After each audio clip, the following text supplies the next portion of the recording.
కాబట్టి అటువంటి ఆడపిల్లగా ఉన్నప్పుడు ఆమె రాశీభూతమైనటువంటి కారుణ్యం, దయకి మారుపేరు. అటువంటి తల్లిని ఈ ఋషులందరూ కూడా ప్రార్థన చేస్తున్నారు. మళ్ళీ వెనక్కి రండి ఒక్కసారి.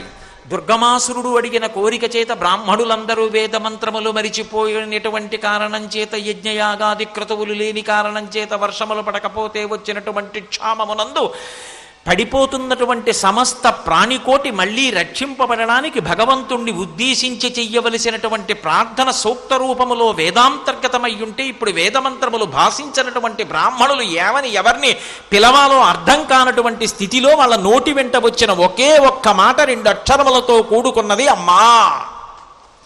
కానీ నువ్వు నన్ను దుర్గా సూక్తంతో పిలిచావా? ఓం జాతవేదశేషు నవామ సోమరాతీయనో అని ఏమన్నా సూక్తం చదివావా? నేను ఎందుకు కనపడాలి నీకు అనలేదు ఆవిడ. ఆవిడ కారుణ్యం అటువంటిది. అమ్మా అంటే చాలు పొంగిపోయింది. వెంటనే సాక్షాత్కరించింది. కాటుక కొండల నల్లటి శరీరం, ఒంటి నిండా కన్నులు, దయామృత వర్షాన్ని కురిపించింది. వెంటనే ఆమె కన్నులలోంచి ఆనంద ధారలు వర్షాలుగా పడ్డాయి. ఎప్పుడో పంటలు పండుతాయి భూమి మీద, మీరు తిందురుగానంటే 4 నెలలు ఆగాలి. ఈలోగా బతికేవాళ్ళు ఎవరు? అందుకే అనంతముగా చేతుల నిండా కాయగూరలు, ధాన్యములు, మూలములు అన్నిటినీ పట్టుకొచ్చి నిలబడి వచ్చిన వాళ్ళందరికీ అందించింది. అందుకే శాకంభరి అన్న పేరు వచ్చింది. అంటే భూమిలోంచి పంట పండే వరకు వీళ్ళు బ్రతకలేరని ఆ తల్లి అప్పటికప్పుడు శతాక్షీ స్వరూపాన్ని పొంది కన్నుల వెంట వర్షధారలు కురిపించింది. నేను తరచుగా చెప్తూ ఉంటా, మా ఊళ్ళో కనకదుర్గమ్మని శాకంభరిగా అలంకారం చేస్తే వర్షాలు పడుతూ ఉంటాయి. కారణం ఏమిటంటే ఆమె యొక్క అనుగ్రహ శక్తి అటువంటిది. శాకంభరి అప్పటికప్పుడు తినడానికి వెంటనే పెట్టేసింది. ఇది అమ్మ లక్షణం. మీరు ఎప్పుడైనా గమనించండి, ఆకలి కేక ఎవరికి వినపడుతుంది అంటే అమ్మకి వినపడుతుంది. నేను పురుషుల్ని తక్కువ చేయడానికి ఈ మాట అంటల్లా. భార్యాభర్తలు ఇద్దరూ కూర్చుని మాట్లాడుకుంటుంటే పిల్లవాడు అమ్మా అన్నాడు అనుకోండి, వాడికి ఆకలేస్తోందిలా ఉందండి అనో, లేకపోతే ఉయ్యాల్లో పిల్లాడు ఏడుస్తున్నాడనో ముందు తల్లికి వినపడుతుంది. నీ మొహం ఎప్పుడు అలాగే అంటావు, వాడేమి ఏడవట్లేదంటాడు. కాదండి, ఏడుస్తున్నట్టున్నాడని ఎడుతుంది, వాడు నిజంగా ఏడుస్తూ ఉంటాడు. అమ్మకి బిడ్డడి ఆకలి వినపడుతుంది, తెలుస్తుంది. అది అమ్మ యొక్క సమర్థత అండి. లోకంలో అమ్మలాంటి మూర్తి ఎక్కడ ఉంటుంది? కన్నుల ముందు రాశీభూతమైన పరబ్రహ్మము అమ్మ. చిన్నతనంలో కడుపు నిండా పాలు తాగేస్తే ఈ పాల సారిక ఇలా కట్టి చెవిదాకా వెళ్ళిపోతే, గాఢ నిద్రలో ఉన్న పిల్లవాడి చెవిలో పాలున్నాయనుకుని లోపలికి వెళ్ళిపోయినటువంటి చీమ కుట్టి వాడికి బాధ కలిగితే నోరు విప్పి చెప్పడం చేత కాక ఏడుస్తుంటే ఆమె ఏం చదువుకుందని ఉండదు. పిల్లవాడు గుక్క పట్టి ఏడుస్తుంటే ముందు చేసే పని స్తన్యం ఇచ్చి పాలు ఇవ్వాలనుకుంటుంది. వాడు పాలు తాగకుండా ఏడుస్తుంటే ఎలా తెలుస్తుందో? ఆమె ఏం చదువుకుందితో సంబంధం లేదు. పిల్లవాడి చెవిలోకి చీమ వెళ్ళిందా ఏమి అని పరిగెత్తుకెళ్ళి ఏదో పట్టుకురాదు.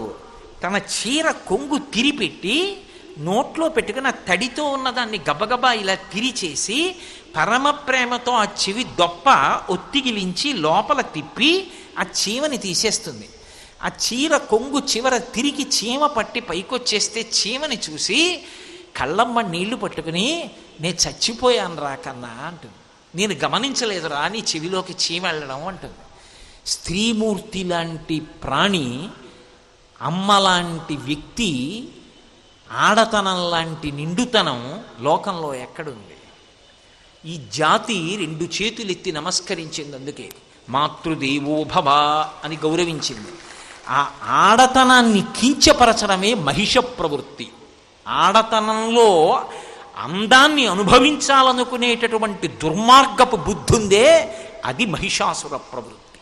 దాన్నే అమ్మవారు చంపి అవతల పారేసింది. లోకంలో ఇటువంటి వెర్రి పొటమరించి ఎక్కువైపోతున్న కాలంలో దుర్గమ్మ ఆరాధన మరీ బాగా జరగాలి. ఆ తల్లి శాకంభరి అయి అందరికీ అన్నీ అందించింది. అన్నీ అందించినటువంటి తల్లి వెంటనే నేను వీళ్ళందరినీ బాధ పెట్టి సంతోషిస్తుంటే ఆవిడొచ్చి అన్నం పెడుతోందిట. అన్నం కాదు, కాయగూరలు అవి అందిస్తోందిట, పళ్ళిస్తోందిట, కాయలిస్తోందిట, నీళ్ళిస్తోందిట. ఇది వాడి కక్ష. అమ్మవారితో యుద్ధానికి వచ్చాడు. యుద్ధానికి వస్తే ఆ తల్లికి పెద్ద లెక్క. ఆవిడ ఆ దుర్గమాసురుణ్ణి సంహరించింది. దేవతలు, ఋషులు, మనుష్యులు ప్రార్థన చేశారు. అమ్మా, ఎంత కారుణ్యమూర్తివమ్మా, అమ్మా అని పిలిచినంత మాత్రం చేత మా కష్టాన్ని తెలుసుకుని మాకు అన్నం పెట్టి నీళ్ళిచ్చి కాపాడావా అని అడిగారు. అప్పుడు ఆ తల్లి ఒక మాట అంది, దుర్గమాసుర సంహత్రీత్వాత్ దుర్గేతి మమనామయః అంది. ఈ దుర్గమాసురుడు ఇంత కఠినంగా ప్రవర్తిస్తుంటే ఈ దుర్గమాసురుణ్ణి సంహరించడానికి వచ్చాను, మిమ్మల్ని అందరినీ రక్షించడానికి వచ్చాను. ఈ విషయాన్ని మీరు జ్ఞాపకం పెట్టుకోండి. దుర్గమాసురుణ్ణి చంపాను కాబట్టి ఇకపై నుంచి నన్ను దుర్గా అని పిలవండి. దుర్గా అనగానే నేను మిమ్మల్ని అనుగ్రహిస్తాను అంది. దుర్గా ఇందులో కేవలం 2 అక్షరాలు అనుకోకండి. ఇందాక మనవి చేశాను కదూ, దకార, ఉకార, రకార, అకార, మకారములు ఉంటాయి. ఈ 5 బీజాక్షరాలు. ఇందులో ద అన్న అక్షరాన్ని పలికినంత మాత్రం చేత భక్తి భావనతో దకారాన్ని పలికితే దైత్య వినాశనం అవుతుంది. అలాగే ఉకారాన్ని పలికితే విఘ్నములు తొలగిపోతాయి. అకారాన్ని పలికితే శత్రువులు సంహరింపబడతారు, శత్రువులు నశిస్తారు. అలాగే గకారమును పలికితే సమస్తమైనటువంటి పాపములు కూడా నశిస్తాయి.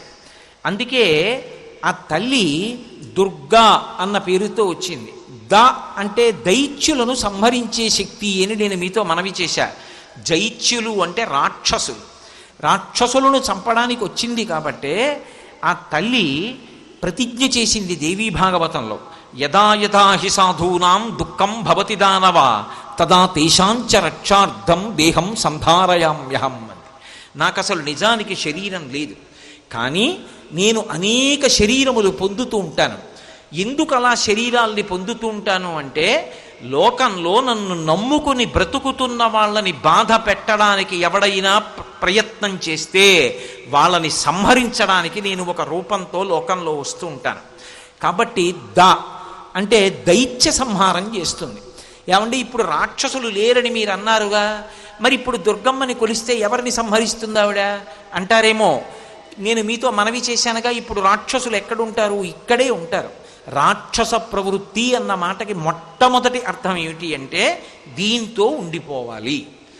నేను ఒక్క మాట మనవి చేస్తాను, నేను పరుషంగా మాట్లాడనని దయచేసి మీరు అనుకోకండి.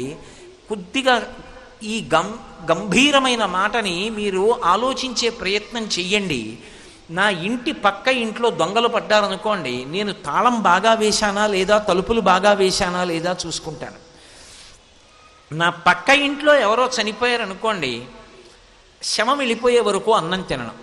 నా తండ్రి గారు వెళ్ళిపోయారనుకోండి, ఆయనకి చెయ్యవలసిన అంత్యేష్టి సంస్కారం చేస్తాను. మనిషి ఒక్కటి అంగీకరించగలిగాడు అనుకోండి, మరణం అన్నది ఒకటి ఉన్నది. ఈ శరీరం పడిపోతుంది ఎప్పుడో ఒకప్పుడు. నేడో రేపో కాదేని ఏనాటికో అంటాడు ధూర్జటి. ఇంకో 15 ఏళ్ల తర్వాతో ఇంకో 20 ఏళ్ల తర్వాత అయినా ఈ శరీరం పడిపోవాలా? పడిపోయిన తర్వాత ఇది ఇచ్చినవాడు ఒకడు ఉన్నాడా? వాడి ముందుకెళ్ళి నా జీవుడు నిలబడాలా? ఏమిరా నీకు మనుష్య శరీరం ఇచ్చాను, ఏం చేశావురా శరీరంతో అని అడిగితే, స్వామి ఏమీ లేదండి, తిన్నాను, భోగం అనుభవించాను అని చెప్పాను అనుకోండి, దానికి మనుష్య శరీరం ఎందుకురా? ఇంకొక ఉపాధి ఇస్తాను పొమ్మన్నాడు అనుకోండి, నేనేమైపోవాలి? నా జీవుడు ఏమైపోవాలి? మనిషి శరీరము పడిపోతుంది అని అంగీకరిస్తే తన జీవితాన్ని తాను నియంత్రించుకుంటాడు.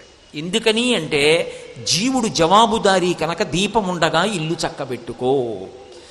కురు పుణ్యమహోరాత్రం, అందుకే చెయ్యవలసిన పుణ్యాన్ని వాయిదా వైకు, వెంటనే పుణ్యం చేసేసుకో. ఇక్కడున్నది వెంట రాదు, కానీ దానం ఇచ్చినది వెంట వస్తుంది పుణ్యంగా.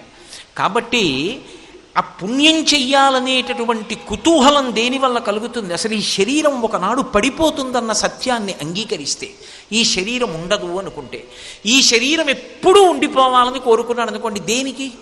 ఎందుకు శరీరం? ఏం చేస్తావు అంటే, ఈ శరీరం ఉంటే సుఖాలు అనుభవిస్తాను. ఏవి సుఖాలు? నాకు ఏది అనుభవించాలనిపిస్తే అది సుఖం. అందులో ధర్మం ఉందా లేదా అనవసరం. అదే రాక్షస బుద్ధి అంటే. బాగా జ్ఞాపకం పెట్టుకోండి, రావణాసురుడు రామాయణంలో సీతమ్మ దగ్గరికి వచ్చి చెప్పిన మొట్టమొదటి మాట ఇదే. ఇహ సంతో ఆవిడ దగ్గరికి వెళ్ళి అన్నాడు, స్వధర్మో రక్షసాం భీరు సర్వధైవన సంజయ గమనం వా పరస్త్రీణాం హరణం సంప్రమధ్యమా. రాక్షసుడిని, నా ధర్మం నాది. ఏమిటి రాక్షస ధర్మం? ఆమె పరుల భార్య కావచ్చు, ఎవరో పెళ్లి చేసుకుందామనుకుంటున్న పిల్ల కావచ్చు, నాకు అనవసరం.